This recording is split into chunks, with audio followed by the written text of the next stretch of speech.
Singing by Power Star Dharmender Nirmaliya।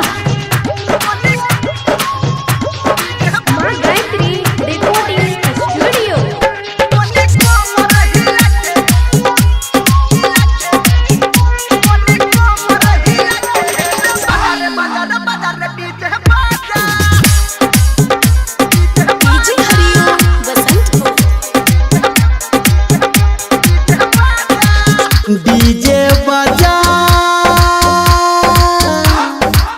रे बजा कोने वॉल्यूम बढ़ा के कोनो गाना लगा के कोने कोमर हिला के रे बदर बदर बदर बदर बाजा डीजे बजा रे बजा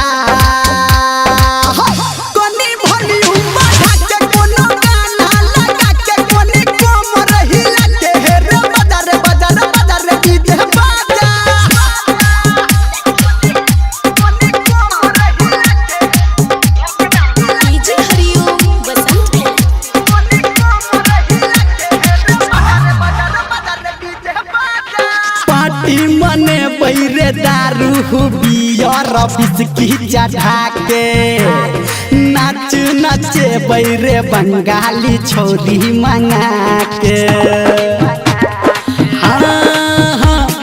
पार्टी मने बैरे दारू बियर बिस्की चढ़ा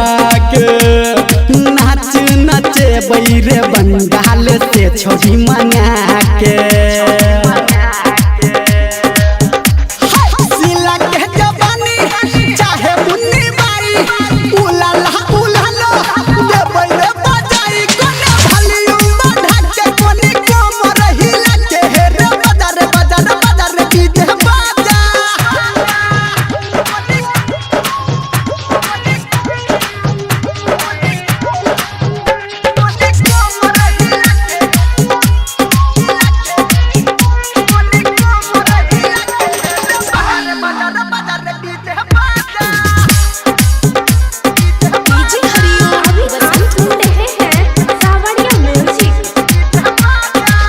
निरमलिया डीजे संजय गौतम से कहबे